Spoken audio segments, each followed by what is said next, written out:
ఇవాల్టి ముఖ్యాంశాలు. పంచాయతీరాజ్ గ్రామీణాభివృద్ధిపై సీఎం రేవంత్ సమీక్ష. హాజరైన డిప్యూటీ సీఎం భట్టి, సీతక్క, దామోదర, పొంగులేటి, ఉత్తమ్, జానారెడ్డి, కేకే, సిఎస్. స్థానిక సంస్థల ఎన్నికలపై ప్రభుత్వం కసరత్తు. విశాఖ భూ సమస్యలపై సీఎం చంద్రబాబు సమీక్ష. పంచగ్రామాల సమస్యతో పాటు గతంలో క్రమబద్దీకరించి పట్టాలు ఇవ్వని భూములపై చర్చ.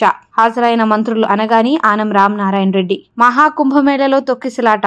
నేడు మౌని అమావాస్య. సంగమం వద్ద స్నానాలు ఆచరించేందుకు పెద్ద ఎత్తున తరలివచ్చిన భక్తులు. బారికేడ్లు విరిగిపోవడంతో తొక్కిసలాట. సీఎం యోగికి ఫోన్ చేసి వివరాలు తెలుసుకున్న ప్రధాని మోదీ. ఇస్రో 100వ ప్రయోగం విజయవంతం. నిప్పులు చిమ్ముకుంటూ నింగిలోకి జిఎస్ఎల్వి S-15 నావిగేషన్ ఉపగ్రహం NVS-02ను మోసుకెళ్లిన జిఎస్ఎల్వి సరిగ్గా 19 నిమిషాల తర్వాత కక్షల్లో ప్రవేశపెట్టిన వైనం. ఎమ్మెల్సీ ఎన్నికల షెడ్యూల్ విడుదల.